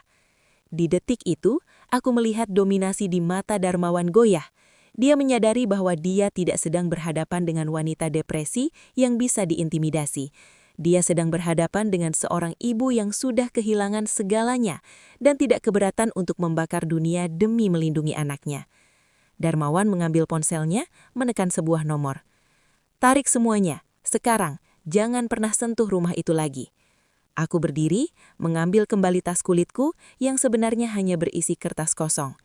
"Senang berbisnis denganmu, Darmawan, dan ingat, aku akan terus mengawasimu. Satu kerikil saja mengenai jendela rumahku lagi, aku tidak akan datang untuk bicara. Aku akan datang untuk menghancurkan." Aku melangkah keluar dari ruangan itu dengan langkah yang mantap. Saat pintu lift tertutup, tubuhku sedikit bergemetar karena adrenalin, tapi aku tersenyum. Aku baru saja memenangkan pertempuran tanpa melepaskan satu peluru pun. Namun saat aku sampai di lobi, aku melihat sesosok wanita berdiri menungguku. Dia mengenakan kerudung panjang dan kacamata hitam. Saat dia membuka kacamatanya, aku terkesap. Itu adalah Ibu Fahmi, mertuaku yang selama ini tidak pernah muncul dan selalu membenciku. Lobi gedung yang dingin itu mendadak terasa makin mencekam. Ibu mertuaku, Ibu Rahayu, berdiri di sana. Wanita yang dulu selalu memandang aku rendah karena aku dianggap hanya anak orang kaya yang manja, kini tampak rapuh, namun matanya masih menyimpan kilat kebencian yang sama. "Berani sekali kamu mempermalukan anakku sampai ke titik ini, Arini."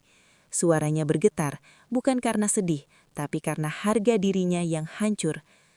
"Anak ibu yang mempermalukan dirinya sendiri, Bu," jawabku tenang, meskipun jantungku berdegup kencang. "Saya hanya bertahan hidup." Ibu Rahayu melangkah mendekat. Bisikannya terasa seperti bisa ular di telingaku. "Kamu pikir kamu sudah menang. Kamu pikir harta ayahmu itu bersih. Kamu tidak tahu kenapa Fahmi begitu terobsesi menghancurkanmu. Itu bukan cuma karena uang, tapi karena balas dendam, Arini." Aku membeku. "Apa maksud ibu?" "Ayahmu, Handoko, Dialah yang menyebabkan ayah Fahmi bunuh diri 20 tahun lalu karena persaingan bisnis yang kotor. Fahmi menikahmu bukan tanpa alasan, dia ingin mengambil kembali apa yang dia rasa milik keluarganya. Siska hanya alat, tapi kebencian Fahmi padamu itu nyata. Kenyataan itu menghantamku lebih keras daripada ombak pelabuhan. Jadi selama ini aku hidup dalam sebuah sandiwara yang akarnya jauh lebih dalam dari sekedar perselingkuhan. Pernikahanku adalah altar pengorbanan untuk dendam masa lalu. Sekarang kamu tahu, Ibu Rahayu tersenyum pahit. Kamu membawa darah orang yang menghancurkan kami. Jangan harap kamu bisa hidup tenang meskipun Fahmi di penjara. Aku tersediam sejenak, menatap wanita tua yang malang itu. Rasa sakit merayap di dadaku, tapi kemudian aku teringat Alif. Alif memiliki darahku, darah ayahku, tapi juga darah Fahmi. Dia adalah bukti bahwa masa depan tidak harus menjadi budak masa lalu.